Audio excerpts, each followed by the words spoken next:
Number four, in the last 7 days, and underline if you can 7 days, because the survey was very specific to this. In the last 7 days, have I received praise or recognition for good work? This is what employees said, that on average, they expect to hear something from you at a minimum every 7 days if they're doing their job. Praise or recognition. Now, the good news is there are hundreds of different ways of providing praise and recognition. Because sometimes I'll have people say, what should I do? Pat them on the back, write them a thank you card. Well, yeah, those are good ideas. And there are many other ways of expressing praise or recognition. But employees want to hear that. Too often, what they hear instead is what? Criticism, negative feedback, not hearing the positive that they've earned from time to time.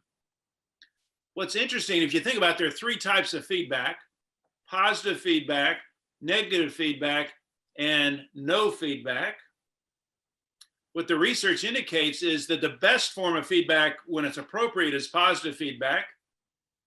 The second best form of feedback is negative feedback. Employees would rather have negative feedback than no feedback. And that's something I think a lot of leaders don't understand.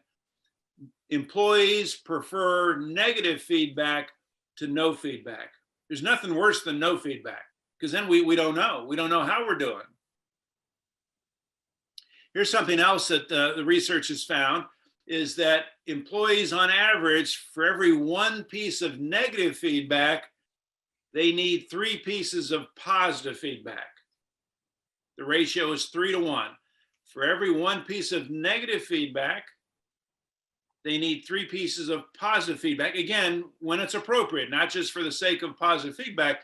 When it's appropriate, they need 3 pieces of positive for every 1 piece of negative.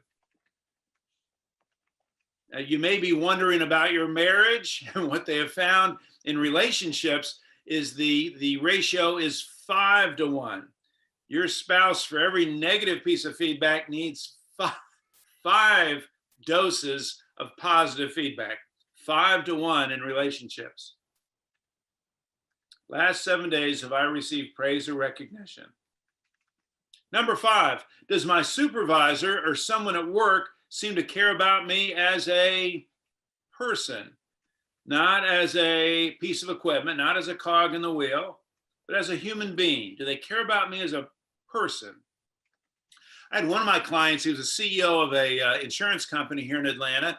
He did something I thought was really good in this regard. He had about a dozen direct reports, and every month he did a one-to-one with every direct report. He met one-to-one with every direct report every month. And there was one rule for that meeting. We'll talk about anything you want other than business. We'll talk about anything you want other than business. His intent was to get to know his employees over time. And that was the purpose of these meetings. He wanted to know, how is their family? How was your vacation? How's your golf game? Whatever it is, outside of work, how are you doing? What we want to avoid there is employees feeling like they are anonymous. That's like the worst thing that we can hear from an employee is, I feel anonymous. I don't feel like anyone really knows me outside of my work. I feel anonymous. Number 6, is there someone at work who encourages my development, encourages me to get better, encourages me to grow? Someone at work who encourages my development. So clearly, we want to offer our employees opportunities for growth, training, workshops, classes. One of the, sometimes I'll get some pushback on this. I'll have people say, well, if I send Nicole off to training or send Drew to a class, what's he going to do? He's going to leave me. He's going to go someplace else. I've wasted my money. Well, that's possible.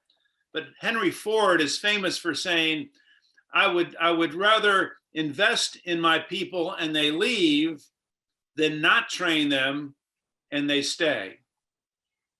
Think about that statement. I'd rather invest in my people. I'd rather provide them opportunities for growth and they leave than not train them and they stay.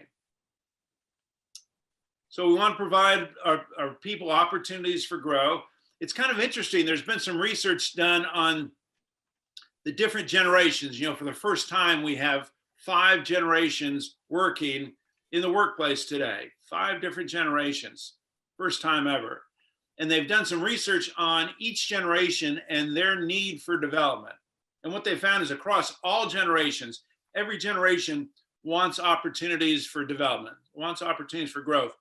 But what's different, what they have found with millennials, and we have a few millennials with us today, previous generations wanted, when in terms of growth, previous generations mostly wanted what's referred to as vertical growth opportunity. Vertical meaning I'm in sales and I want to get better at sales.